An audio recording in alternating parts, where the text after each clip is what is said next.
Welcome to another edition of Let's Rage Coogs. I am Kris Gardner of the Houston Round Bar Review. Joining me is Dunlap and Aqib Gazi.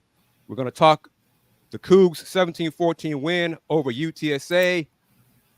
A win's a win. That's all that we'll talk about. Your thoughts on it. But you are watching Let's Rage Cougs, sponsored by the Saxenian family.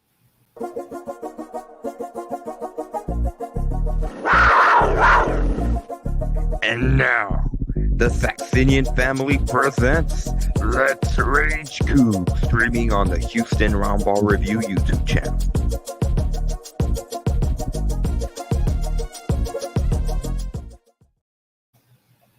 And also streaming on the Pod Slamma Jamma YouTube channel. So it's not just mine. So back at it. It's on Pod Slamma Jamma on Twitter as well, correct? So yes. We're everywhere. Yep. Live on YouTube and Twitter. Excellent. Okay, let's get into it. Cougs won 17-14. Initial reactions, because we already got the fans are already hyped about it. But your thoughts on it, then we'll get into the comments from the fans. Now, like you said, Kris, a win is a win. It could have very well been this case last season where we, came out with a loss in overtime. But I'm just happy with the win. A lot of things we can definitely discuss and chop up, like the negatives and positives, but a win is a win. Stay on. For me, my initial reaction is college football needs preseason. It looked like a preseason game. You could tell it was the first game of the year, and a win is a win. I mean, first game of the year, offense wasn't as efficient. Well, they were efficient, but they didn't put up as much points, especially off of the turnovers, to capitalize off of those turnovers. But defense, third ward defense really stood up. They played good. Secondary looked much improved, but they'll be tested much more as the season goes on. But I'm definitely impressed by what I've seen today, especially on the defensive end. Do you guys agree with this comment from the real Mo Great? OC was too conservative? Most definitely, 100%. I definitely agree with that. I think we could have got to went to Matthew Golden even more, some slants, quick screens, just get the ball in our playmakers' hands. I think the OC was definitely too conservative, and also Donovan Smith. I don't want to say he was conservative, but he played like he has experience. He didn't put the ball in harm's way, except maybe one or two throws that could have got intercepted. Other than that, he really did a good job of playing efficient and just taking care of the ball. But other than that, I think the OC was definitely too conservative play calling, because you look at the playmaker, Sam Brown is a dog. He came out, got the team started in that first half, really played well. Matthew Golden got things going in the second half a little bit. Man, Jack was really playing well. So we got the receivers, we got the playmakers. I just think we should have opened it up a little bit more. Okay, what say you? No, I definitely agree with that. It was kind of shades of last season, like early last season when we couldn't get the offense going. And like Dayon said, you had 3 interceptions and you were in their territory and you didn't capitalize off. I think they only capitalized off one of the interceptions. So a lot of, negatives, like you could definitely clean up. But also I did like Donovan Smith, how he managed the game well, and he showed his experience today for sure. He managed the game well, but it's like they didn't trust him enough. The fourth downs, if you're going to go for it, the play calls there, I didn't understand. I didn't agree with it. They were really conservative on some of those fourth downs. I'm like, what is this? Y'all decide to go for it, and then you do that. And back to Mo's point, I think the OC, if I'm not mistaken, that was his first time calling plays. The quarterback's coach, who was promoted to offensive coordinator once Shannon left. And so, he definitely looked like I don't say looked like. It seemed like he was tentative and definitely conservative. But like you said, Kris, I definitely didn't agree with those fourth down calls in regards to the plays. I think also I was expecting them to use Matthew Golden like they used Tank last year in a slide, getting him a one-on-one situation to be able to get the ball in him quickly. And Manjack, he was in that spot a lot in which he made the plays. I just think Gold is a little bit more explosive, and he would have got the ball in his hands. He could have made even more explosive plays. But, it's week one. We got the win. I don't want to overdo it, overlook too much and look too much into it. But you can tell it was the very first game, and Houston is still getting used to Donovan Smith, his strengths, his weaknesses, because like that. The broadcaster said everything in the offseason is scripted. This is the first time to actually adjust against live defense, live bullets to be able to see. So I think there was conservative, and maybe rightfully so. Because we remember the Donovan Smith against UH, he threw 3 interceptions. So maybe you're protecting him and you're protecting the team by playing conservative and just allowing him to do just enough, especially with your defense playing the way that they were. I think you lean on that. And so it's kind of a gift and a curse. Were they too conservative? Yes. But at the same time, it was conservative enough just to get the job done and not to have any turnovers and still get the win. Aqib, I'm going to ask you, what are your thoughts on the offensive line, especially early? Overall, run blocking seemed to be an issue, but just your thoughts on the O-line early. Yeah, run blocking was a little bit of an issue, but I thought they protected Donovan Smith pretty well. They gave him enough time. They bought him time when he needed it. When he got out of the pocket, he had time to get rid of the ball too. So I thought they did a decent job. That was probably one of the more positive things about this team, aside from the run blocking, but just overall protecting Donovan Smith. I thought that was good. Would you agree with this, that the offense, it just wasn't creative enough? You lack creativity on offense carried over from last year at times. No, I think I thought the play calling resembled almost like tit for tat last season. Like it was almost predictable in a way. Like sometimes 3rd and long, 2nd and long, they just opted to just run the ball when, and clearly I still feel like just looking at our rushers, we got Smith, Snead, Campbell. I still feel like we don't know who that guy is, that running back for us. It could be Snead, just because Snead I think he played a little bit better, but overall, like the run blocking wasn't there, and then we still don't. I feel like we don't have an identity yet offensively. And it's week 1, and you kind of expect that. But to your point, I think the run game, there's supposed to be some type of different running game, especially when bringing in the offensive line coach / run game coordinator from Tulane. And it looked like the same run plays to me. I mean, I don't know about you guys. It looked like the same run plays didn't really look any different. And so, I mean, Mathis was effective a little bit. Snead made a couple plays. I don't know, man. It was week 1. I don't want to put too much of it, but it was definitely conservative. Definitely looked the same, but a win is a win. And when you can play like that and your defense is playing as well, then I kind of can comprehend and understand why they're so conservative, because the defense is playing so well.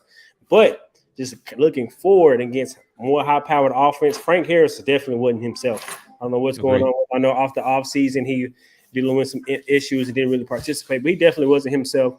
But other than that, I mean, the defense was lights out. That's really the highlight of it. I know we're talking offense, but defense really, really looked good, and Doug Belk deserves a lot of credit for the strategy coming into the game and the way that his team played. And I know we've said it, fans have said it, viewers have said it about Matthew Golden getting the ball. Looking at the stats, I'm surprised to see this. He has 7 targets, same as Manjack. I thought that. I didn't see that, but the stats say Matthew and Manjack both had 7 targets. Golden caught 4 passes for 36 yards. Manjack had 6 catches for 67 yards and 1 touchdown.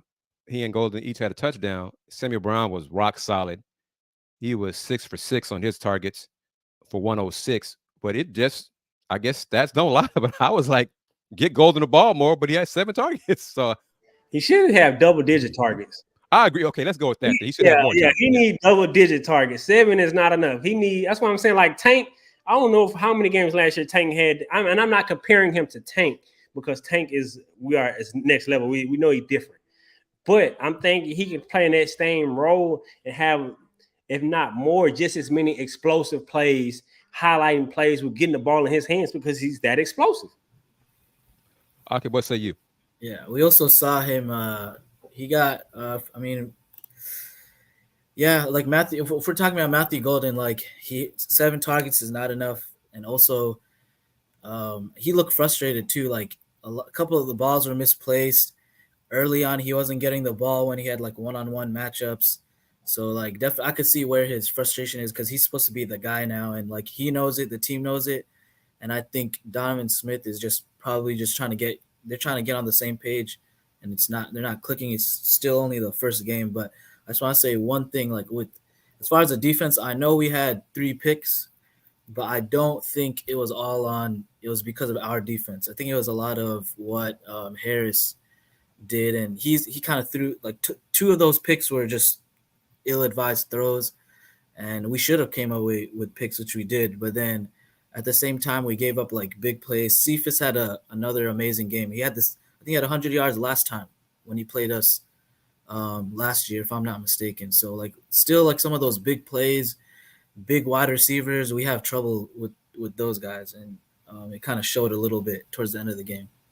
Really, with the defense, what they struggle on is stopping the run, and definitely miss Dot. That too, yeah. That opens up when you stop the run, like that opens up your offense even more in your passing game. So it was definitely because we couldn't really stop the run game throughout the whole entire game.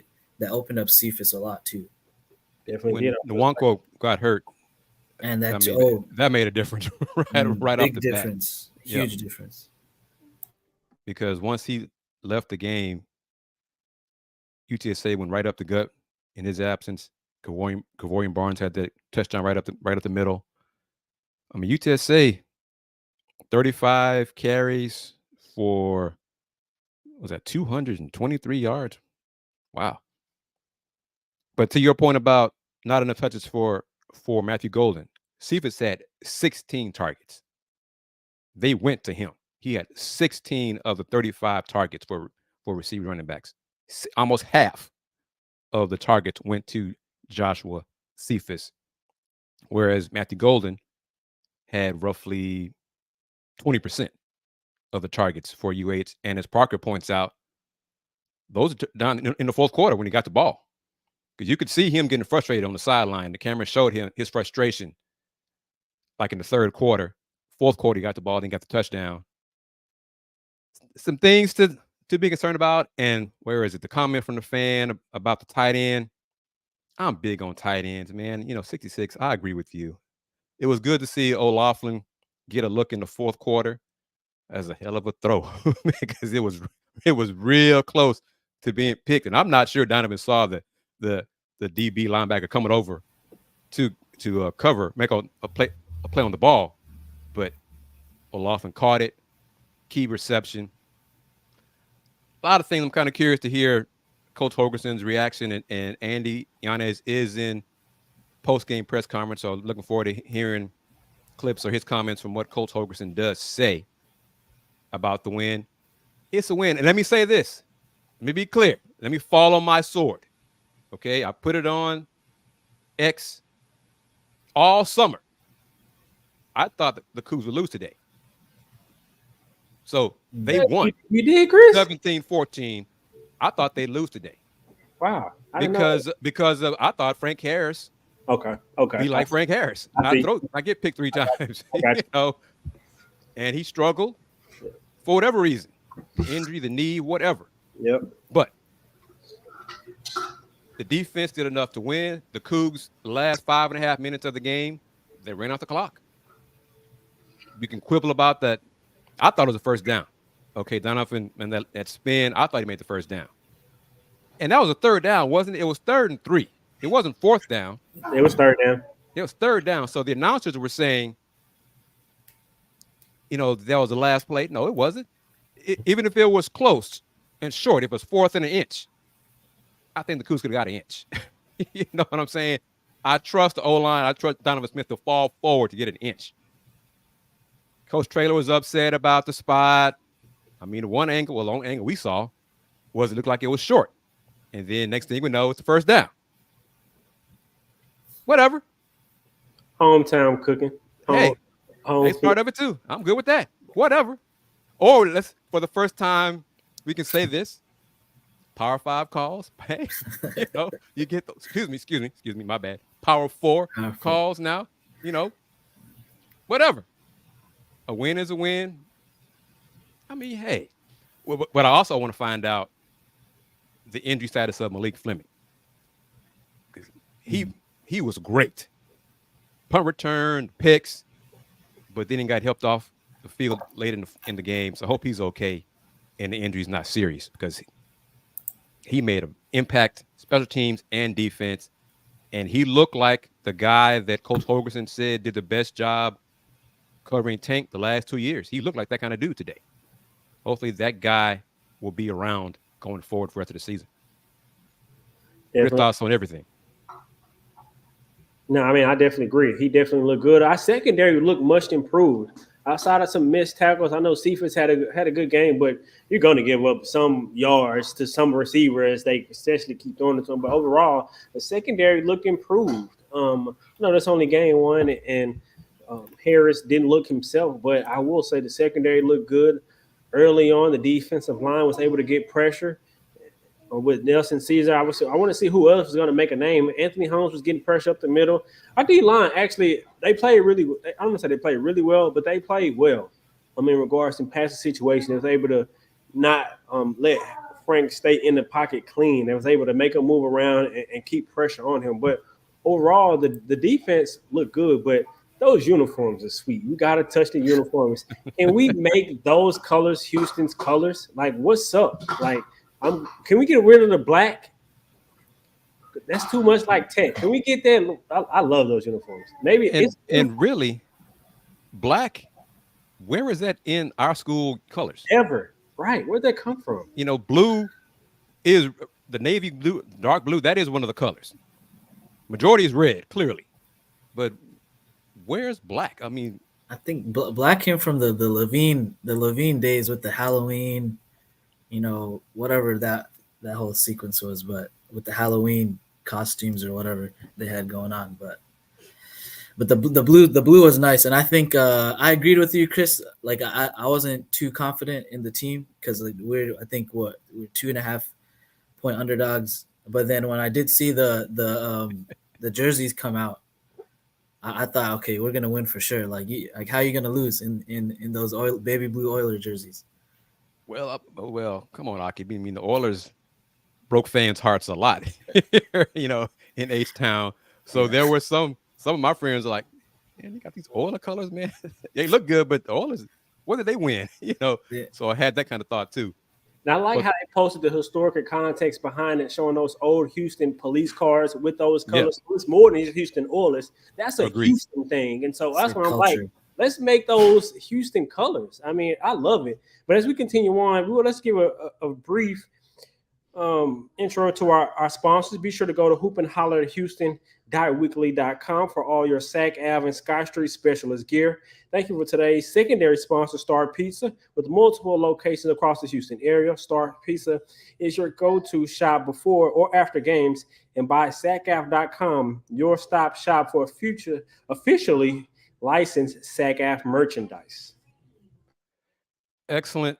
And the colors, I'm okay with it, but let's put it out there. They should have made the merch available for purchase.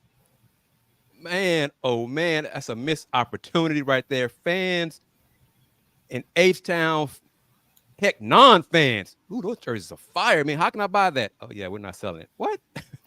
What?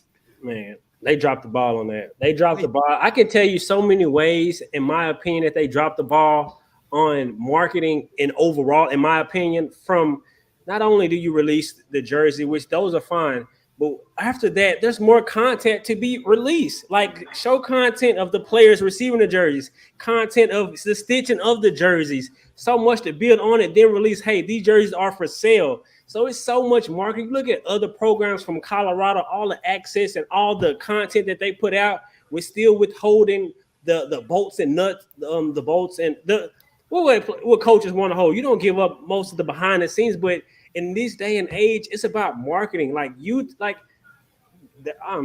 so much that I can say about the lack of marketing. I don't even want to get into it. But Kris, you're right on. Like, they dropped the ball. Like, everyone I say, where can I get it? Where can I get it? And you're not. It's coming.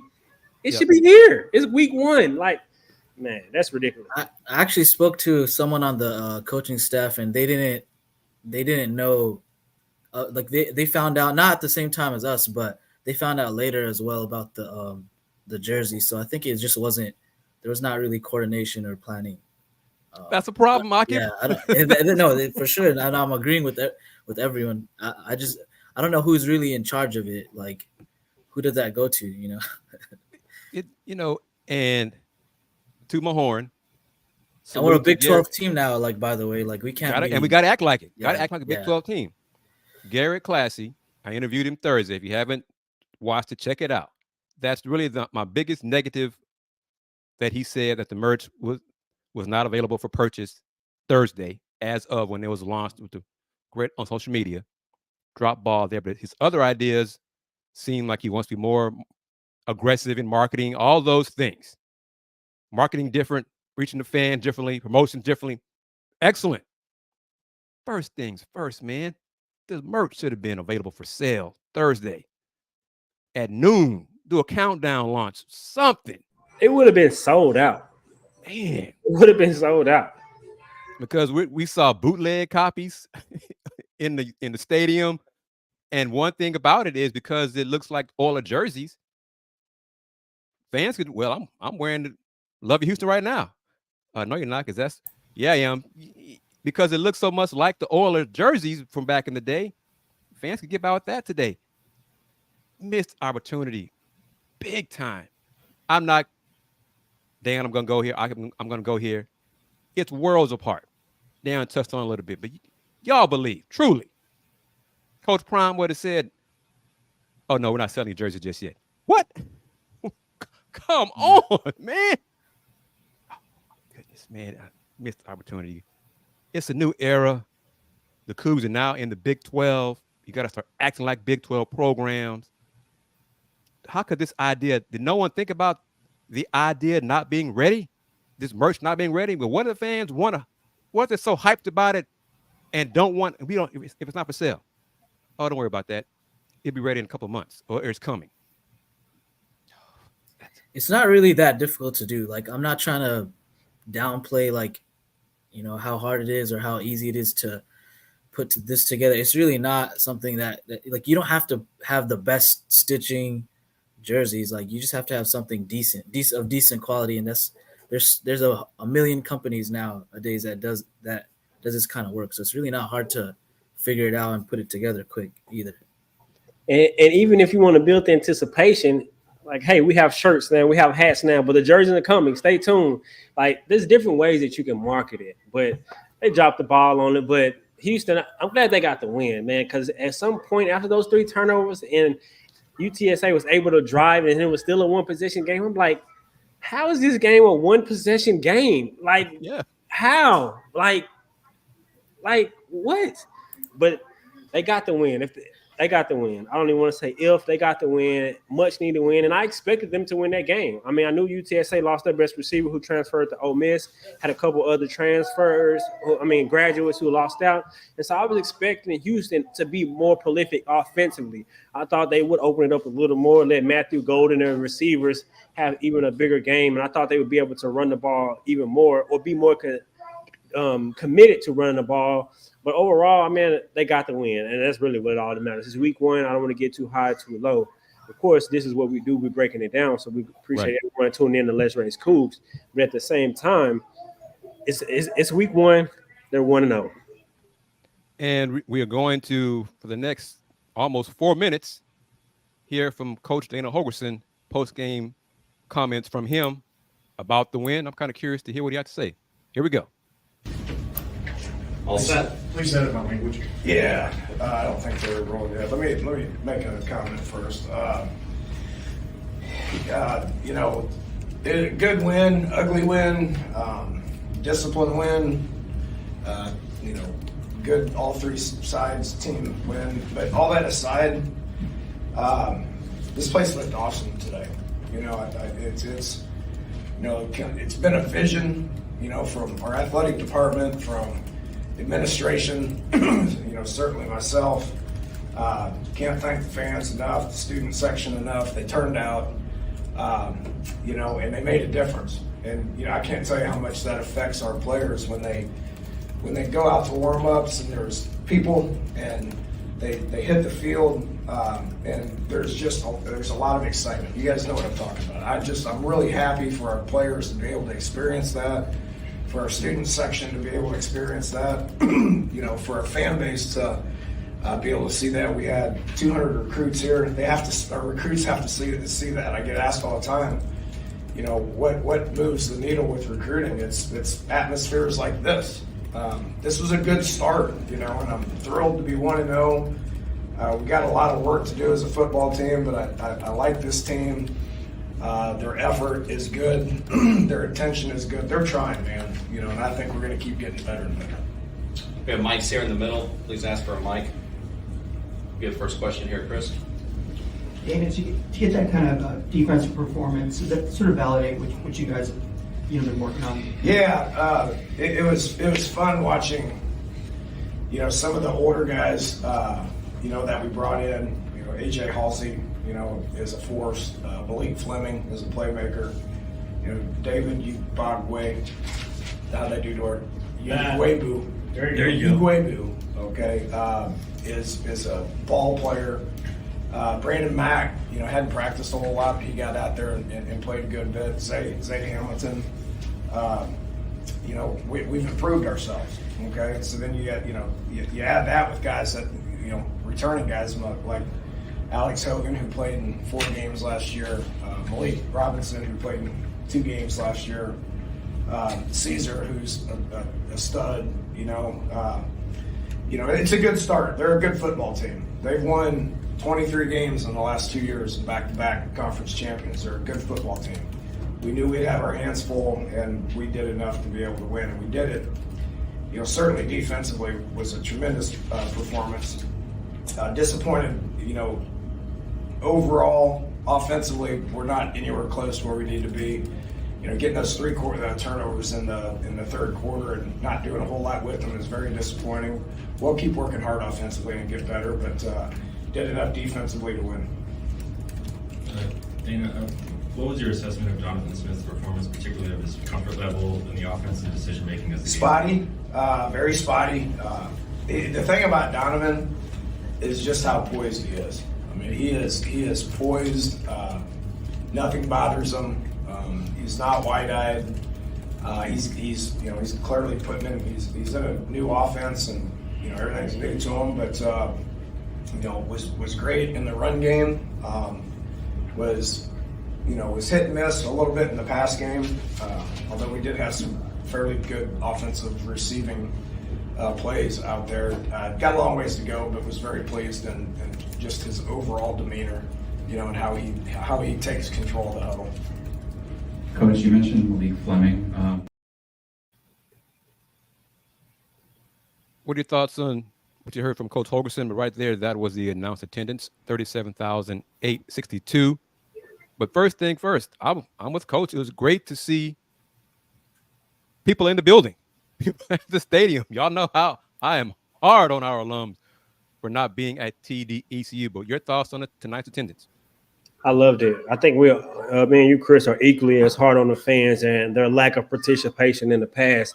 But I think it's brilliant, and it shows the new era of Houston football in regards to Big 12 crowd showing up. And so I love it. It was good to see that. And I love the importance, how he stressed of it. This really helps the players, and it really does from an energy, momentum standpoint.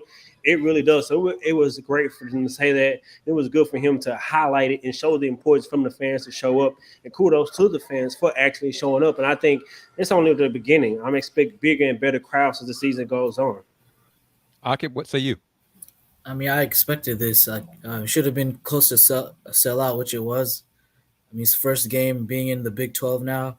I expected us to have this type of attendance. Now it's a matter of, is it going to continue on?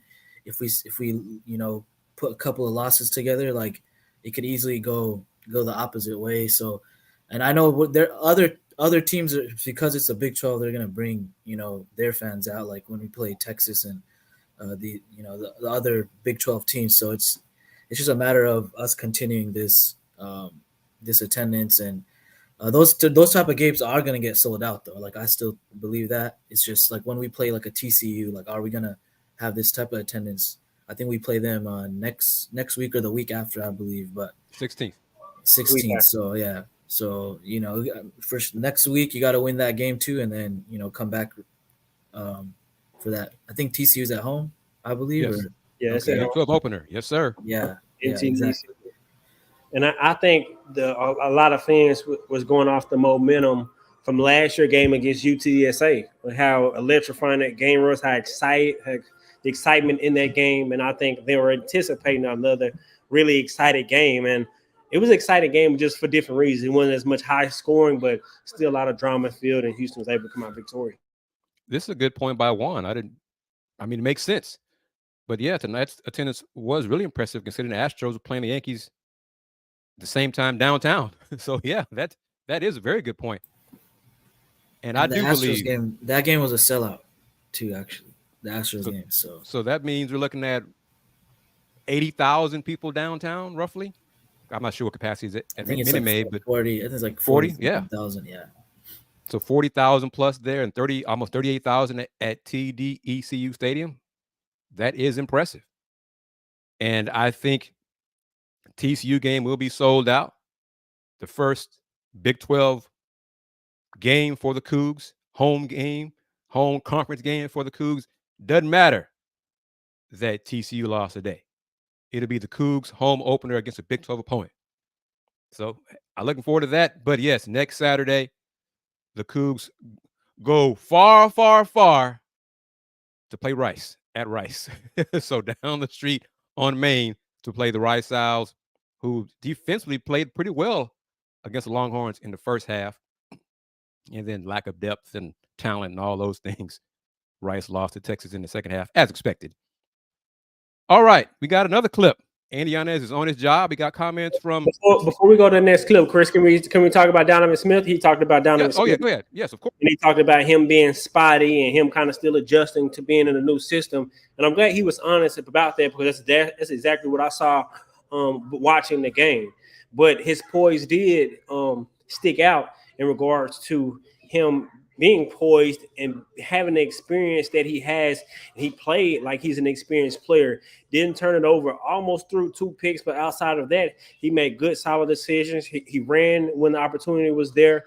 And I wasn't surprised to see that power running game with him, because he's a bigger, stronger quarterback. So me and Andy talked about that, and I wasn't surprised with saying that. But other than that, I was expecting him to push the ball deep down the field more.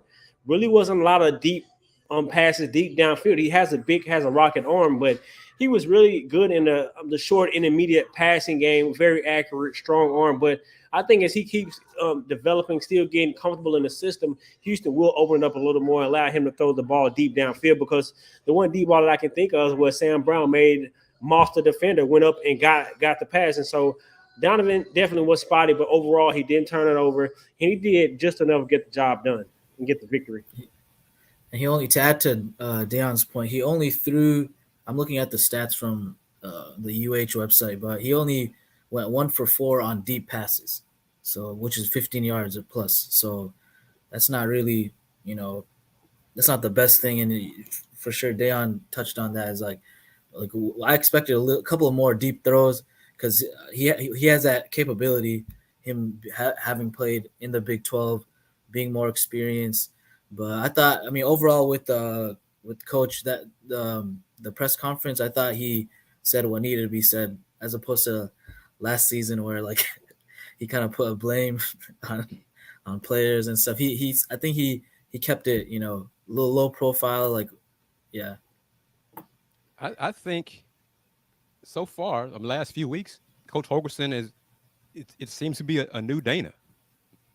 He's more relaxed. He's still straightforward, but he does seem to be more positive, more realistic, more honest. We'll see how long it lasts. My concern regarding Donovan Smith and the deep balls, 1 for 4, only 4 opportunities going deep. I still have questions about the O-line. I just, it's a question mark with the new head coach, offensive line coach taking over, losing some players, transfers, left O-line, lack of depth up front. I still have concerns about that. That might hinder the play calls as well. You thought he was hurried a little too much? Yeah, what you think about how they protect him, Chris? Overall, it got better in the second half. He still got sacked 3 times. He got stuck a couple of times too on some attempts down the field. So they got to tighten that up a little bit. Well, a lot, I think, because I think the opposition will get better in conference play. But it's, part of what we do here on the post-game show, Let's Rage Coogs post-game show, is to critique and find things that went wrong in our eyes. Coogs won 17-14. They have room to improve. I think next Saturday against Rice, they'll improve against Rice. I think we'll see more passes down the field. Rice they're just not good enough to compete with UH if UH plays their best game. Now it's up to the players and the staff to do that, because if they don't, post game, we're going to say so clearly. But all right, let's see. Ben, I want you to add more into this here. I thought I was watching a high school football game the whole time. Interesting. Lack of hustle on defense. And then he says we cannot play like this against TCU. Well, TCU's defense, they couldn't tackle early, and then they couldn't stop Colorado anytime they couldn't make plays on the stretch. So TCU's defense may not be good, or Colorado may be really good. We'll see how the season progresses. But I didn't see anything in TCU that I'm like, oh, I'm afraid that the Cougs. I'm not afraid that, based on what I saw today in both games. And then Baylor lost to Texas State in Waco. Gave up 42 points. Who do you think is more concerned, Baylor fans or UH fans? Okay. Or TCU fans? Baylor, TCU, or UH fans? Two of those teams lost. Yeah. 1-1. Now, just touching on Mr. Ben's point, I don't think it was a lack of hustle, though, on defense. I thought we hustled okay. I think we just missed tackles, which is a theme of last season, and we're just bringing it back again this season. So I don't think it was a lack of hustle per se, but definitely you got to clean up the tackling. You hit it right on the head, Aqib. I agree 1,000%. I don't think it was a lack of hustle. I just think of missed tackles, which is the story of last season, missed tackles. But other than that, like Kris said, they won. I mean, it easily could have been the other way. You look at some of the other teams, Texas State, how they beat Baylor in Baylor. Shout out to TJ Finley, LSU transfer, black quarterback. He balled out today on the road. But, man, TCU, they didn't scare me either. I didn't see anything, and I actually predicted. Well, we'll get into that later, but Houston got the job done, man. Yo, And yo, a yo. couple Can you things. guys hear me? We hear you. We don't see you. Oh, we hear you you. guys can't see me? Not on the screen, but in the studio, yes. But a couple things. As fans are venting their comments, they're not frustrated. Just adding comments to the Let's Rage Coogs show. We agree on this point right here. The fourth down play calling needs to be better. It didn't make sense. It wasn't aggressive. Okay, you decide to go for it. Good. But then the play calls on fourth down. Like, what are you thinking? What was the objective? Were you trying to throw? Were you trying to go throw to a tight end, which only got, I think, one target all game? Out the flat. What was the strategy there? So that was interesting. But as Parker points out, this surprised me because it was BYU 7-0 before our show started. And it's still 7-0 BYU over Sam Houston. Okay, that's surprising. This is important. UTSA is not a bad team.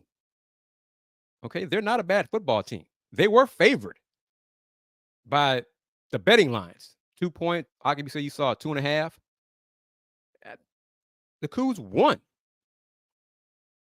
The Cougs, if they would have lost today, it would have been disappointing. But to Vegas, it would not have been a surprise. So let's keep that in mind. Cougs 1-0. Malik. Oh, Andy, can you hear us? You're moving around the field there. Can you hear us? I got a question for you before we play the clip from Sam Brown. I think he's trying to find a Wi-Fi spot. But Andy, can you hear us? If not, Yeah, I can hear you guys. Can you see me? We can see you. You're frozen. We can hear you. Another quick score update. Wyoming is up over Texas Tech 20-0, fourth quarter, under 9 minutes left. Texas Tech. Did I freeze again? Yes, you did. Say that again. Wyoming is leading Texas Tech 20-17 with under 9 minutes left. Texas Tech has the ball, but Wyoming has all the momentum right now. What about now? Am I still froze? You still are, yes, sir. But you work on that. We're going to play a clip from Sam Brown, posting comments from Coogs receiver Sam Brown after Houston's 17-14 win over UTSA. Sam Brown with 106 receiving yards. Donovan really, had a connection there. What was working for you? Just preparation. I had a great week of practice, just trying to be consistent. That's just brought my practice mojo to the game. I ain't having no nervousness coming into the game like how I did last year, but that's meant a lot because I transferred here from West Virginia last year, so I ain't played a lot of football, so that's where the nervousness came from. But I trust my preparation today. What did you think of the fan involvement today? First game of the season, first game of the Big 12. It was amazing. We need that every week in, week out. That's what we thrive off of them. Next question. How does this, receiving core sort of play off each other, having, Manjack and Matthew as well? I mean, how does that sort of, combination help you? It's lovely. Like, not even, it's the whole receiver group. Like, we push, like, we fight for position every day in practice. Like, you know what I'm saying? Like, if we're not coming out on our A game one day, it can easily be the next man up. But you feel me? But the receiver group so close. Like, we want everybody to win. Like, I'm pretty sure everybody touched the ball. Like, receiver ball, everybody touched the ball today. Sam, in practice, what have you seen from Malik? Fleming? Yeah, just electric. Like, he's electric. From punt return, defense, he's a playmaker. Can't say too much about it. He's another Georgia boy. Sam, going off Malik, he got you guys both those touchdowns with good field position. What was kind of that offensive spark that you had after those 2 plays that you made? Just trying to keep it rolling. That's all it was. It was we had the energy on the sideline the whole time. It was just like we were trying to put it together. Like, as Coach O say, like, when we up, don't coast. When we even, compete. And when we down, don't panic. That's all that was. We was just playing play by play. Sam, overall, how do you evaluate the total offensive performance for you guys tonight? We got the dub, so you can't you feel me? You can't hang your head on that. You can't be blind to that. But we definitely got to be more efficient and turnover bracket, like, you feel me? Like, change a field, like how Malik had them 2 picks. We got to capitalize off of them, and then just be more efficient on third down, first down. You feel me? We can take the top off of our receivers. Like, we're fresh. Like, we can go 3 in, 3 out, 4 in, 4 out, whatever you want to do. Sam, you talked about the energy. What did it mean that had that crowd and everyone into it? Did you sense a different excitement? Yeah, it definitely felt a little bit different. Just looking out there, like looking in the crowd, it was just like you really couldn't see no space in the crowd unless you looked up top. But that's what we did. That's all we asked for. Sell out crowd every time. We gonna put on a show. 1 or 2 more. Kris. Sam, what did you see in the long catch where you had to go up and sort of grab it? What did you see in that play? Okay, I can take pre-snap. I already knew I was gonna get that ball just because he was mad, and just the backslide concept. We already had took that safety away from me, so family, I could just tell you I already knew if I slipped inside, the safety was gonna come to me. So I took the outside release to make it a 1-on-1, and I just kept it skinny, and I already knew the ball was gonna be where I needed to be to make a play. 1 more.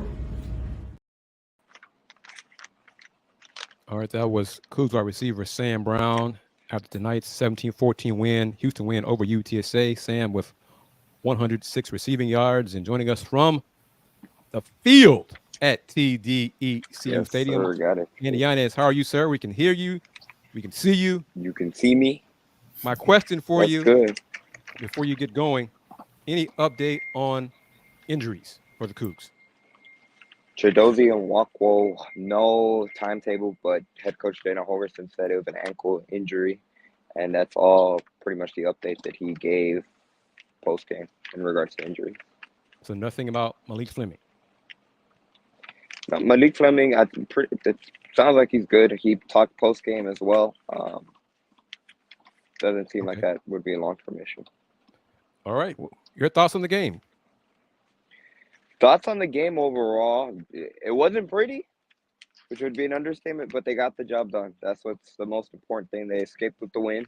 I think specifically the biggest thing that stands out is that the defense looked 100 times better than what it did last season, which is very, very good for the Houston Cougars. Dayan and I touched on it during Potsdam and Jamma. The defense really only had one direction to go from last season, and that was up. And they put it together. They forced Frank Harris, who obviously he's an experienced quarterback for UTSA. He's been at the helm for the Roadrunners for multiple seasons. And you mentioned Malik Fleming. He came up clutch with 2 back-to-back interceptions on 2 different drives, 2 different plays. I think the defense overall did a good job of being able to contain Harris and really limiting his damage that he was able to do with his legs. And then on offense, Donovan Smith, the quote from head coach Dana Holgerson that he said spotty is probably the best way to evaluate his performance after week 1. But I think what stood out from all the players and what they said post-game was that they're excited, not because they won. They're excited because, one, they came in with the victory, but there's so much that they feel like they can improve on.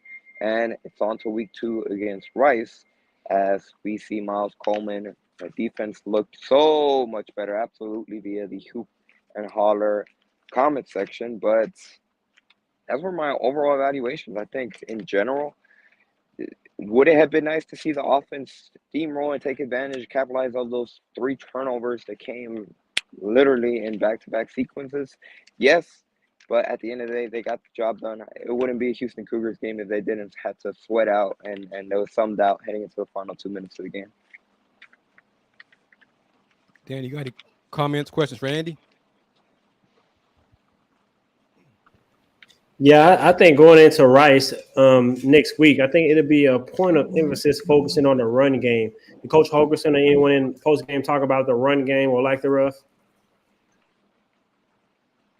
The run game in general, he didn't mention it, other than that they really want to make it a point of emphasis, like something he's mentioned throughout training camp, not only for this season, but over the course of the past few seasons.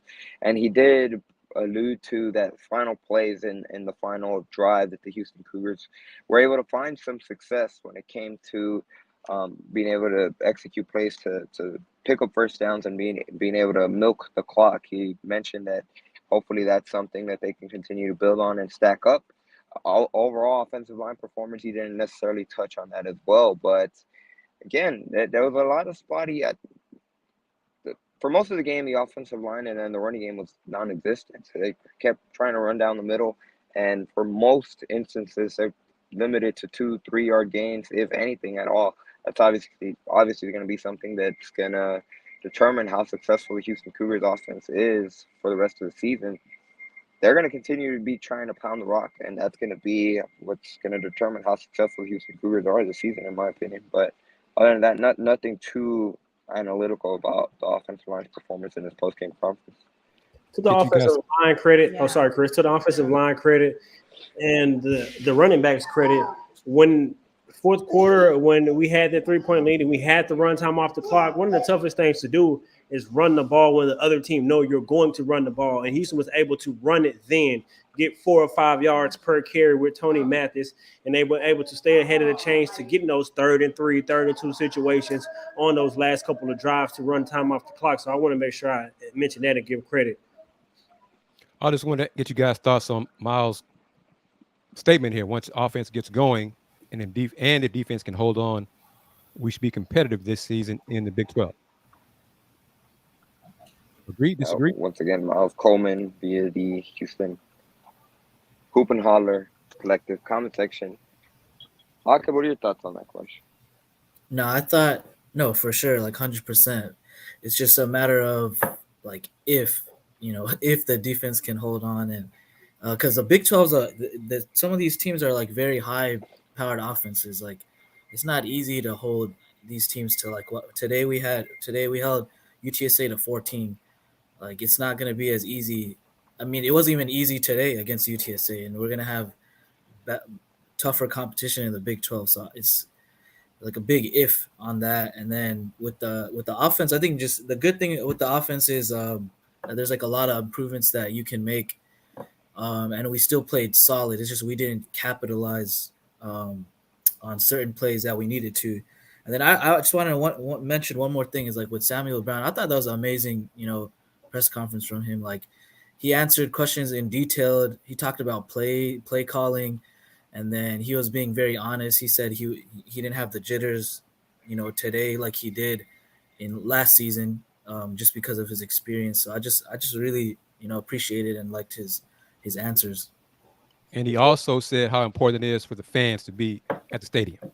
And he also talked about his ability to read coverage. When they asked about the big play he made, he mentioned realizing the alignment of the defense, realizing it was one-on-one without the safety. So that also stuck out to me. But to Miles' point, I agree with Miles 100%. I think, you look at, we already talked about Baylor. They got beat. TCU put up a lot of points, but they didn't do anything to scare me. So I think we look at the Big 12 and we think high-powered offense, but right now Texas Tech has 17 points against Wyoming. And so we think that, but realistically, game to game, it's week one. Historically, we know they put a point, like historically, numbers. Yeah, we think especially Tech, it's just maybe this season might be different. Who knows? But we got to say historically. I will say this, that Baylor game is obviously the most shocking score out of all of the week one college football games. That today, whenever we did just a week ago, whenever we did the preview of the schedule and that game at Baylor, we saw that and we really thought, hey, that's going to be a struggle for the Houston Cougars. It's barely week one, but potentially that could turn up to be that Baylor doesn't end up being as good as we initially thought this season. So you never know. So going back to the comment by Miles, absolutely. If that's going to be the recipe for success for this Houston Cougars team. If they can find some type of offensive success, in particular when it comes to their running game, they cycled in running backs. They had their rotation of running backs. You had Stacy Snead in there. You had Brandon Campbell in there. You had Tony Mathis in there. So they have the backs to be able to have success in the ground game. I think a lot of it is going to have to be on the offensive line being able to effectively block so that those running backs can get into the secondary level and start making guys miss. And in particular, we saw it from Donovan Smith. I know when it comes to the numbers overall, they're not necessarily going to be eye-popping, but overall, he had 31 rushing yards on 13 rushes. That's, again, an extra layer of versatility that he brings to the Houston Cougars offense. And if the Cougars are able to establish a dominant, consistent run game, guess what that's going to be able to do? It's going to open up passing lanes, and potentially we are going to see a lot more plays from Donovan Smith, like that big 47-yard catch and completion he had with Sam Brown. That ultimately was arguably one of the most exciting plays of the game when it comes from an offensive standpoint for Houston. I will say this, when it comes to the success of the defense, a lot of it's going to have to be predicated on how severe Onwuakwo's injury is, because obviously that's going to be a huge loss in the middle if he is, going to be missing an extended period of time. And what we saw, you mentioned TCU in their game against Colorado earlier today. TCU, they have a really, really good running back. It's going to be interesting to see how Houston tries to stop him when they come to town September 16th. Yeah, let's hear comments from Donovan Smith, and then we'll get our reaction to what Donovan had to say. Here we go. UH quarterback Donovan Smith, post-game. Even Sam Brown making that big catch on the post route, and then Manjack made a clutch catch over the middle in the red zone to set it up for Matt. But everyone's just really good. We still have a lot of potential, a lot of things we got to fix, which we're excited about. I'm excited about just to go watch it, just learn from it. And that's really the biggest thing coming out of the first game. Just watch it, see what can get better, and just improve next week. And then on Tuesday, you mentioned how sort of the biggest thing in this first game is to limit mistakes. You guys had no turnovers, I think 4 penalties. I mean, how big was that for you guys? Yeah. In terms of emphasis, but also just in terms of positives to take away. Yeah, that's very important because I feel like you could really win and lose games just based off penalties. But I would say it really goes to our defense playing an outstanding game. Malik had an outstanding game, but just all together they just played a great game on defense, and we appreciate them. So just. We're just excited for it. Just the penalties, as you said, just defense played really good and the offensive line did very good. So minimal mistakes will help you win. Speaking of Malik, in practice, do you see that quite a bit in terms of how he covers and the fact that he can go up and get a ball like that? Yeah, for sure. Malik, he always talked about it. He was like, hey, man, don't throw my way in practice, just messing with me and everything like that. But I think I probably completed one ball on him, just tested him in practice. So he's a great cover guy. I feel like he's a very underrated dude that people really kind of look over. But he did a great job today as well as the whole defense. Were there any times in the game tonight where you felt like the crowd came into effect and like really helped you all out? Yeah, it was really all game, honestly. Just coming out the tunnel, you feel the energy. On third downs, you feel the energy. Whenever we make big plays, you feel the energy. So a crowd played a huge part in it. Just got us going. And really the energy when, maybe we felt down a little bit or we're like, man, we got to do better. But the fans stayed in the whole game and just kept us going. The last drive, 2 third-down conversions. How important was it for you guys as an offense to, keep the ball and not give it back? Should you guys talk about that? Yeah. So that's just I guess like every team knows like a 4-minute offense type thing, but the offense line did a phenomenal job. Running back did a phenomenal job, just making plays as well as the wide receivers blocking because it can't have positive plays if not everyone's doing their job. So it was just a great, outstanding job from the O-line, starting with them and just getting first downs, making holes for running backs, and just getting the job done. So it was a phenomenal job. Did you see something from Michael on that, the 3rd and 2 that you hadn't used it much, but did you see something there? Yeah, I was actually just talking to him, about how that was such an underrated play that many people may look over, but the game could have been totally different if you didn't catch that ball. So Mike is just a very, I would say, very reliable person to throw to. So I just saw him open, it was a tight window. It was really a higher ball than it should have been, but he just made a phenomenal catch, got the first down. That's something that we're going to go back to and just see it on tape, and it's very good to see. Donovan, when an offense maybe is struggling or just to get going early on, what does it do when you have a defense that on 3 straight passes there kept giving you guys the ball, kept giving you chances? Yeah, it's great. It just gives us motivation. It's kind of like we think, we got to do our part. It's all about complementary playing. The defense does something good, and now the offense, we got to do something as well too. So we just really appreciate the defense's game, just playing an outstanding game, just doing their job. The coaches put them in great positions as well. So it was just the defense did phenomenal. A couple more for Donovan. What are your thoughts on the jerseys? I thought the jerseys were great. I love the whole Houston Oilers. It was this amazing throwback jersey. Everyone kind of put their little spice on. I kind of kept it basic, but there was some blue laces, blue spat out there. So I thought it was just a great tribute to the city. Just trying to give that there's a new era of football coming here. So I thought they were amazing. I loved it. So once again, Donovan Smith really happy when it comes to the Houston Oilers throwback, really the Houston Oilers homage to the Love You Blue days. But before we get into the discussion of Donovan Smith and his post-game comments, of course, we like to remind everybody that this is the return of Let's Rage Coogs, the first of season 2 Let's Rage Coogs, here on streaming on multiple platforms. Officially, the first time that Let's Rage Coogs is streaming live on the Potsdam Jamma YouTube channel. Of course, it's also streaming on the Houston Roundball Review YouTube channel. And it's also streaming on the Potsdam Jamma Twitter/X. And of course, this is Let's Rage Coogs presented by the Saxenian family. We can never say thank you enough to Steve Saxenian for being a primary sponsor for the Let's Rage Coogs postgame show, in particular, the first 3 postgame shows of the football season. Of course, we also like to say thank you to our other secondary sponsors for today's episode, beginning with Star Pizza, with multiple locations across the Houston area. Star Pizza is your go-to stop before or after the game for some delicious pizza. And of course, we also like to say thank you to SacAv.com. They're your one-stop shop for officially licensed SacAv merchandise. SacAv was active in SacAv made a return in today's game against UTSA. In particular, Nelson Caesar had a strong game, but I digress. Toss it over to you guys. Donovan Smith's comments. Besides, he loves the Love You Blue jerseys. First things first. Let me get dissecting it. The Cougs had 3 penalties. 3. Yeah. The Cougs. Yeah. The Cougs had 3 penalties. That's a big difference from last year. Agreed. 3 penalties. No turnovers either. 25 yards, no turnovers. That's winning football. Contrast that, UTSA had 8 penalties and got picked off 3 times. And you see what which team won and which team lost. All right, now, Donovan Smith, Andy, we're going to take the comments about the jerseys last, but Dayon, Aqib, you guys go first about the first part of what Donovan said in those postgame comments.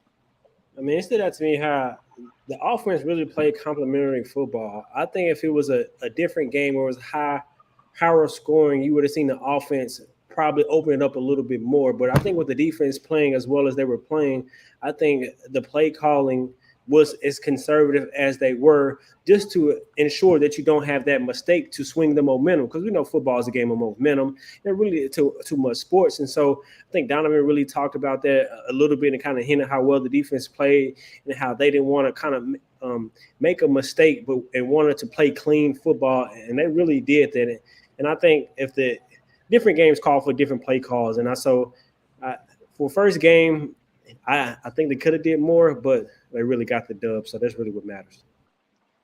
I'll say, go ahead, Aqib. No, I just want to say, the penalties for sure. You mentioned that, Kris, and then Donovan Smith also mentioned that. That was like a tale of last season, was just penalties and then turnovers. That's like, it was a totally different story. I think that's really what won us the game at the end of the day, was the lack of penalties and then and holding on to the football for sure. And then the last thing I just want to mention was defense. I think we still have that issue with when the other team starts going up tempo. I don't know what it is. This was last season as well. Like this, anytime UTSA went up tempo, we just seemed to have so much trouble like figuring out what we were doing, and that's on the coach. Andy? I will say this in regards to specifically Donovan Smith's performance. Was a comment from Miles Coleman. He was expecting a shootout. Instead, we got an old school defensive slugfest. But when it comes to Donovan Smith, we learned one thing. Heading into the season, I kind of saw it last year when Houston played Texas Tech. But he reinforced that he is not scared. He's not scared of throwing it into coverage whatsoever. If he sees a window, he thinks he's very confident in his arm to be able to make all the throws, which can be a good thing. It can also potentially be a bad thing. And I think he got spared today a couple of times where he threw into double coverage. He threw into triple coverage at one point, but maybe he did it on purpose. He just overthrew everyone that not even any of the defenders were able to make a play on it. But there was one play in particular where the UTSA defender should have come away with an interception. That's something to keep an eye on. And obviously there was some good. Just look at the 2 touchdowns that he have. Again, he showed that he's able to make big plays with his legs. He picked up a couple of big first downs with his legs over the course of the game. So we saw a little bit of the good. We saw a little bit of the bad. I think Dana Holgerson's word in spotty was an accurate evaluation. But I think that's just in general. The offense in general was spotty. We mentioned Matt Golden heading into the season. What he showed us in his freshman year, he didn't necessarily have the most eye-popping game when it comes to the stat sheet. Sam Brown, he had a great first half. And then the second half, UTSA made adjustments. And Joseph Manjack, he was consistent. He made some very clutch plays when needed. But again, overall, if you were to give a grade to the offense, it had to be a C. They had some good moments. They had some bad moments. And at the end of the day, they came away with a win, and the defense gets an A. The defense was sensational, and they're the big reason why the Houston Cougars came away with a win in their season opener as their first official game as a Big 12 program. Now, let's talk about the jerseys. Andy, we've already talked about it. Get your thoughts on it. Joe Mendez, the jerseys and hats need to be on sale at all academies and Dick's Sporting Goods by tomorrow. Alas, that won't happen. Chris B said, you took too long with the Love You Blue merch, waiting on my custom jersey from overseas. Oh, no, not an overseas jersey. Chris B, first of all, I'd like to plug our comment section. Be sure to go to hoopandholler.weebly.com. Let me say it again, hoopandhollerhouston.weebly.com for all your Sac Ab and Scott Street Specialist gear. And I did see the comments that you guys had been discussing in regards to the marketing that the Houston Cougars did surrounding the jerseys. It could have been better when it comes to fan merch. There was no fan merch when it came to the Love You Blue jerseys. I agree 100% with that. Was a missed marketing opportunity. They would have put it in the stands. They would have sold like hotcakes. It would have been gone in an instant. The moment fans walked into the building, there were a couple of fans that had huge. I don't know if that was bootleg. I don't know if they were associated with the program. I know all the coaches, even some of the communication staff at U of H, they had blue. Love You Blue hat to go with it. So they do have merch. Honestly, I'm not quite sure why they didn't have it ready to go to be sold to fans. Hopefully they are able to have some type of merchandise available in the near future. But marketing, that aspect, was it a missed opportunity? Yes. Overall, marketing when it comes to rallying around the jerseys, getting the players to be excited about repping the city of Houston, paying homage to the old Love You Blue Oilers, A++. When it came to making it accessible to fans, F. it needs work. It needs improvement. But it's kind of funny that Daniel Holgerson mentioned it, that the players loved it so much. Some of them were trying to steal their game day jerseys so they can keep it for forever. They said they're trying to lobby to have to wear those jerseys again. But yeah, everyone loved them. Not everyone can get them. At the end of the day, you can't have it all. There's still some work in progress. Still work being made. Well, one of them should be given away to a lucky winner who got part of the $15 Love You Houston package, which is included a $15 ticket and I think $15 for parking, because the winner of that promotion was going to receive or would receive one of the game-worn jerseys from tonight's game, which pissed off some fans because they already bought tickets. And they're like, well, if I'd have known you're going to have a $15 promotion, I'd have waited for that. So that was a drop of the ball right there. Kris B with a comment here. He said Pesman said they might wear them again since players love them so much. But then Kris said, might. How can you say might? Money, he sounded surprised that they love them so much. Come on, Pez. Come on. Really? Come on now. But I did see someone on X, Twitter, whatever, and probably on Instagram last night promoted. They were selling some of the Columbia Blue jerseys. So that might have been, and they said you could pick them up today if you order them last night or by a certain time. They'd be ready for you for kickoff. So that might have been some of those you saw. Hey, someone capitalized on it. Just not the football team. But also, I mean, the social media presence was crazy. It was insane. From all major outlets, you saw, the coverage of the jerseys, and even fans. I mean, not fans, but even fan bases that are typically not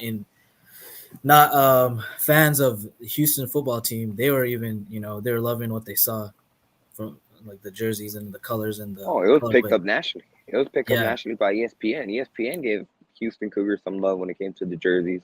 The Big 12 X account gave it some love when they scored their first touchdown. Kris, you brought up Rusty Reed's comment in regards to the Houston Cougars. That's an interesting point.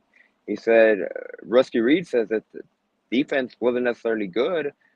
Frank Harris was off target all day, and they ran over 200 yards. They went 80 yards for one touchdown, 94 to have a chance to win the game. It's true, they did have some spotty moments at the end of the game. At the end of the day, the game was still in balance coming down to the final possession. But I think overall, Houston's defense had a lot to do with why the quarterback was off target and why really they were able to bottle for the overwhelming majority of the game. They were able to bottle UTSA's offense. What are your thoughts on Rusty's comment? I don't know what Rusty is talking about. The defense was good. I mean, they wasn't great. I mean, but they were good. You only gave up 14 points, and so they were good. I mean, like Yanez just said, they had a lot to do with Harris not being on point, not keeping the pocket clean, not giving him time. And I mean, there are different elements in regards to his health, who I think played a part of it. But overall, the defense was good. Were they great? Were they outstanding? No. But were they good? Yes. I'm not sure what Rusty is talking about. And I look for it, and I want to read it from the Coogs PR department. Houston football's commemorative uniform unveiling recorded 246.6 million earned media potential reach from 125 media sources across 35 different states. That's from August 31st, 9 a.m. to 9 p.m. Those So, really, they can be tremendous the reach. jerseys of the year from like all college football. Those jerseys are that nice to wear. Those can be probably the best jerseys of the year so far from what we've seen. So tremendous reach on social media, but also tremendous dropping of the ball by not having them available for folks to purchase. We all agree on that.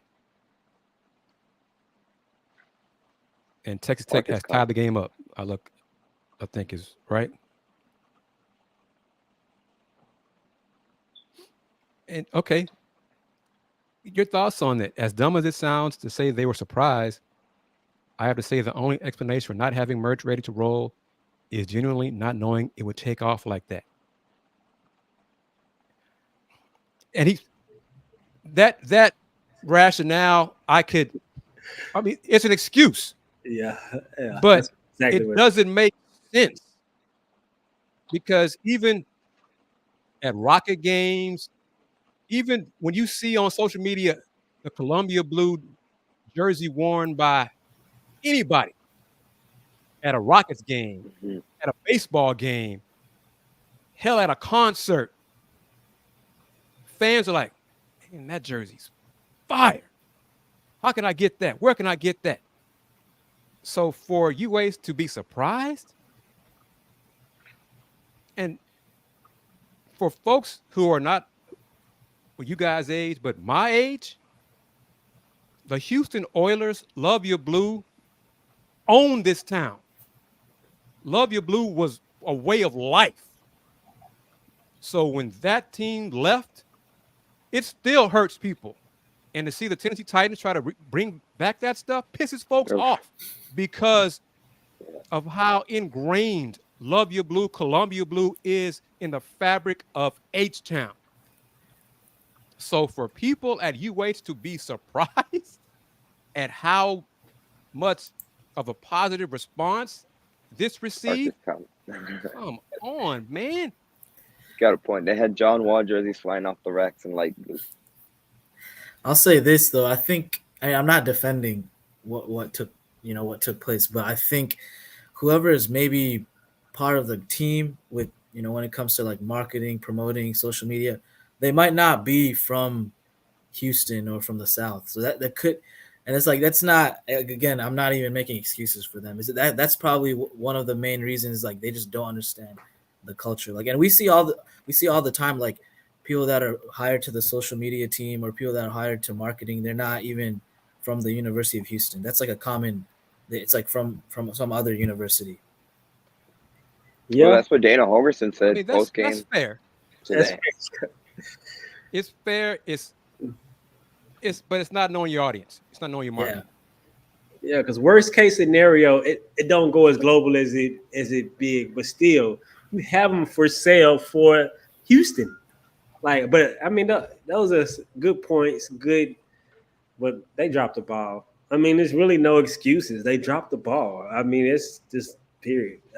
Period. I mean, I don't know what else to say, but they dropped the ball. And I think that's just a continuance of what we see from Houston in regards to marketing. This is not new, in my opinion. This is something that's continuous. Houston is catching up in the regards of marketing and how they market and different things. So, and being in Houston as big as, man, I don't even know. Like, it's ridiculous. I do want to bring up. I hope this is the last negative thing we have to say about marketing. I doubt it. Because based on what Garrett Classy said Thursday, I hope he gets the chance to implement those ideas that he has. But man, this was a big one. This was a big fail. And when I heard before the interview, I received word that they weren't for sale. I wanted to reply, you can't be serious, man. Are you? But I just, oh my gosh, that's just a massive fail, man. But okay, go ahead. Yeah, I was going to bring up Rusty Reed had an answer. You cannot give up 6 yards per carry and say you're playing good defense. You can allow a team to go 94 yards with the win in the bag and say you are playing good defense. Come on, man. So he doesn't think the Houston Cougars, this individual Rusty doesn't think that the Houston Cougars play good defense today. I see the argument he's trying to make when it comes to the chunk plays, and in particular, the chunk plays have always seemed to be an issue when it comes to the Houston Cougars defense the last couple of seasons. But I still think the overwhelming majority of the game, they were able to hold the UTSA offense in check. And in particular, had the Houston Cougars offense been able to capitalize more when it came to those 3 turnovers, it would have been a moot point because in theory, had they scored more, it would have mattered. And if you look at the last season stats, I think we only had like 7 or 8 interceptions all season, and then just today we had 3. So I think we should kind of give UH defense some credit. And I mean, there's so many things we could defensively also clean up, but I think credit needs to be given. At least you got 3 takeaways. So I mean, at what point have you watched? Go ahead. What point have you watched a football game to where they stop the team completely? Don't give up 100 yards rushing. Don't give up 100 yards passing. Don't give up nothing. That's great defense. But the way the game goes, you're going to give up something. And to their credit, they stopped the run towards the second half of the game. They got better at stopping the run. And so I get the point that he's trying to make. And I like how he's holding to a higher standard and saying they should stop the run. They shouldn't give up. And I would agree with that. But overall, you can't watch that game and say they didn't play good defense. It wasn't great, but it wasn't bad to what we've seen. We've seen bad. It wasn't bad. You want to say it was okay defense? So what do we want to say here? It's okay defense? It wasn't good, or I think that's – I don't know. Rusty Reed does says he much bigger fan of the defensive backs this year than last season. And I agree absolutely 100%. That was easily notable over the entire stretch of the game. But kind of looking ahead at Rice, what do you guys think? Obviously, Rice opened their season against the Texas Longhorns. No surprise that they fell 37-10 to Texas. But this time, like Kris, you mentioned earlier in the show, Houston has to make the long journey, the 10-minute drive down to Rice. And for me, what needs to happen, it cannot be like last year. It cannot be where it came down to the final possession. And honestly, in this very same end zone where I'm currently, where my back's currently to this end zone, from the press box, I thought that Rice had completed that final catch. That it would have been a potential game tying, or it would have made it 17-16, Houston still leading. And I guarantee that Rice would have probably gone for a 2-point conversion had that been caught a touchdown, and then Houston would have been stunned and a loss to the Owls. That cannot happen next week. It's got to be a dominant victory. That should be the standard against Rice. What say y'all? It should be the standard. Yes, I agree with that. I'm not convinced it will be yet. Rice, their defensive front is solid. Their offense, JT Daniels, their offensive line, is just a work in progress. I'll put it kind. So the defensive line may give Houston's offensive line some problems first quarter, first half. Second half, Coogs' talent should just wear down Rice. Rice doesn't have the depth of talent that Houston does. Now, if the Cougs don't open it up offensively and keep it conservative and keep everything so close to the vest and allow Rice to hang around, then things might get interesting. But if they open it up, go down the field more, the game should not be close. But y'all know I'm not a huge Dana Holgorsen fan, especially when it comes to offensive play calling or any of the offensive play calls for Houston. Shannon Dawson's gone, but whoever's calling the plays, Dana says he's the buck stops on him, so it's on him to not be conservative. So we'll see. But I want to get back to this real quick. Then we get back to talking about Rice. Y'all see this? Look at this comment from Chris B. UH even has a printing press in the UH store closet just gathering dust. The new manager said he hoped to start using to do custom gear. sitting in the closet, never used. I'm not surprised. I'm not surprised. This school. Go ahead. We can talk about Rice now. Go ahead. I just want to put that out there. Yeah, they playing catch up in a lot of different ways, and that's ridiculous. But in regards to Rice, I really expect Houston to dominate up front, offensive line and defensive line, especially getting the run game going. I think there'd be a point of emphasis to run the ball more. I was just looking at the numbers. Tony Mathis actually was effective running the ball. I don't think they just stuck to it enough. So I think there'd be a point of emphasis to do that, and I think that will open the offense up even more because you can get some play action pass and take some of those chunk shots down the field.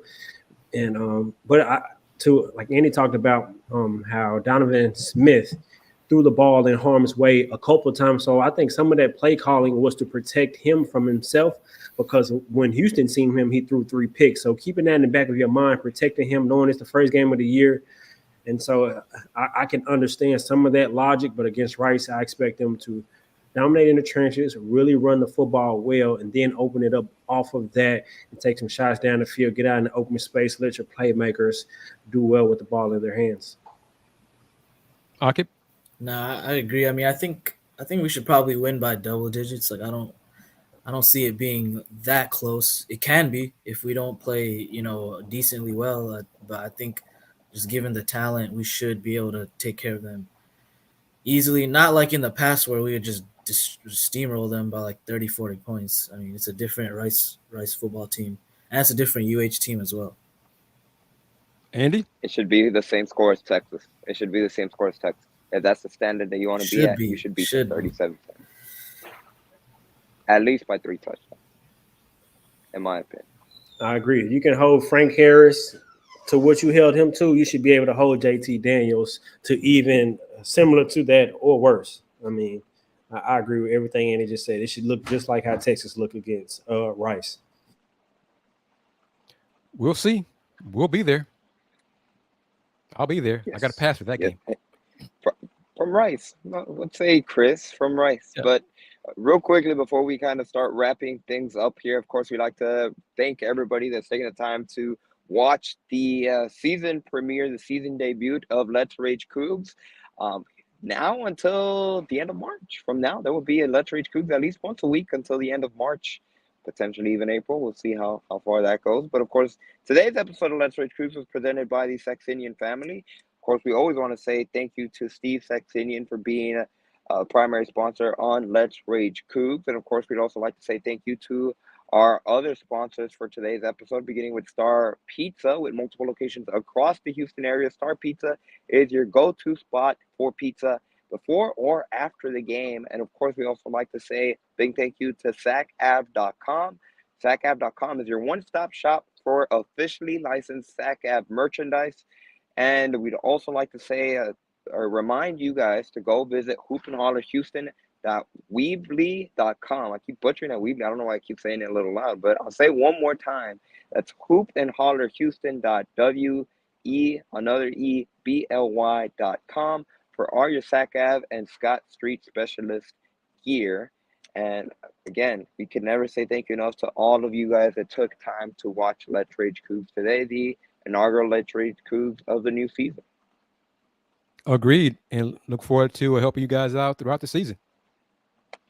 For sure. So, before we wrap it up, any final points in regards to today's game in particular? Maybe potentially a little bit more about defensive line performance. Nelson Caesar's performance in general in the first half was sensational, and I think we got the biggest thing for me when it came to the defense and why Houston was able to have a lot of success against UTSA it was the return of SACAV. They were much more consistently in the backfield, wreaking havoc on the UTSA, on Frank Harris and UTSA backfield. But in particular, they did a much better job at being able to tackle for the most part. There was a couple of plays here and there where they had some missed tackles, but they were able to limit the short plays from becoming a big chunk plays for the overwhelming majority of the game. And I think that's a big improvement. That's heading in the right direction again from what it was like a year ago. Agreed. I'm just looking at the Baylor Texas State box score because I'm trying to figure out how State won. But I mean, 300 yards passing from the quarterback, 140 from running, and they even had fumbles, and they still put up 42 points on Baylor. So I'm not sure what that says about Baylor, but one thing I know, they're 0-1. I know that much. Aqib, your thoughts on today's Cougs win? Nah, it's a solid win. I'm not gonna overdo it and say it was a great win. It's just a win that we needed to start the season, and looking forward to the rest of the season. And fans need to just continue to show up. That's it. Dayon? Solid win, much needed win, new era, Houston football, Big 12 football. Crowd came out. Hopefully they can continue to stick with Houston through the ups and the downs. But like I said, it's a good win, a much needed win to start the season. And I'm excited for the rest of this season. Who knows what's to come? No one would have predicted that TCU went on the run that they went on last year. Why not Houston? That's a serious. I mean, why not Houston? Anything is possible in college football. And so I think if Houston could just continue to stack up their wins, anything is possible. And I want to say it. I saw Mr. Tran, Alan Tran. He missed it earlier in the show when I fell on my sword and admitted he must have followed me on social media because I said that I was wrong, that I predicted. I said it all summer that I thought UTSA would beat Houston today. I was wrong. I said I'd be glad to be wrong, so I'm glad to be wrong. I'm too old to run and hide.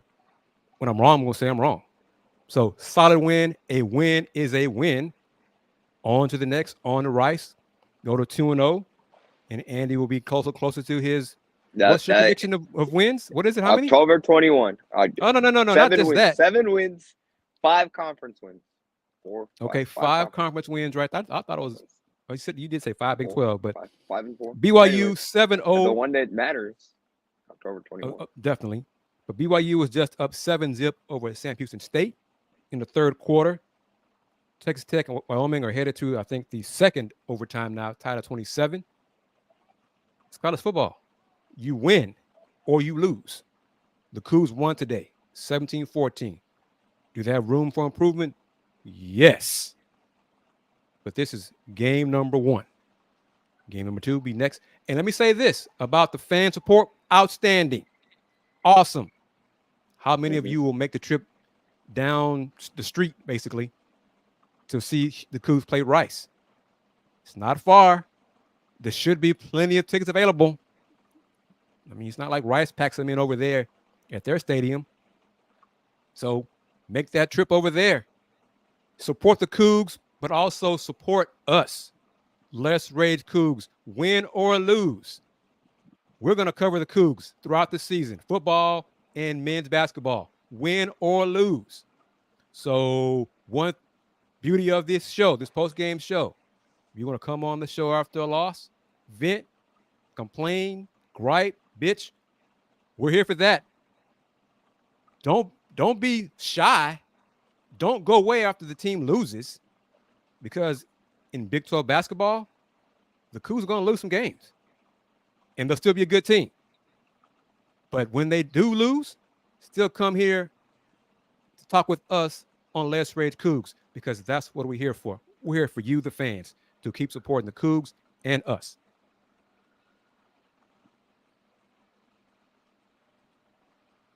That's a perfect segue, I guess. It's time to wrap it up. Once again, the final score from TDSU Stadium to open up the 2023 season. The Houston Cougars come away with the victory over UTSA 17-14. Not as an offensive juggernaut game as the season meeting, opening meeting between these two programs a year ago, but still, at the end of the day, it comes away with a victory for the Houston Cougars. And overall, Donovan Smith, again, spotty as Dana Holgorsen described him, but overall, he had a lot of good. The Cougars, in general, were able to make it a place to win. And at the end of the day, Kris, like you said, they came away with the victory. Now it's on to week 2. It's on the rise. Exactly. And let me close it out first and let the youngsters have it after me. Follow me on social media, more Instagram, TikTok, and Threads. YouTube as well. That's all Houston Round Bar Review. So just follow me on those platforms. and keep in touch. And go Cougs. Aqib, you want to go next?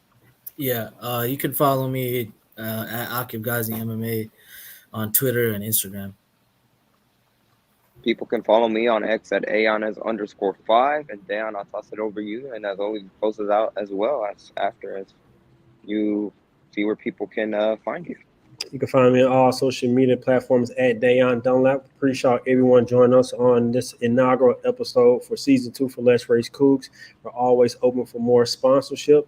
You can't end the episode without saying, go Cougs, baby. 1-0. Let's keep going.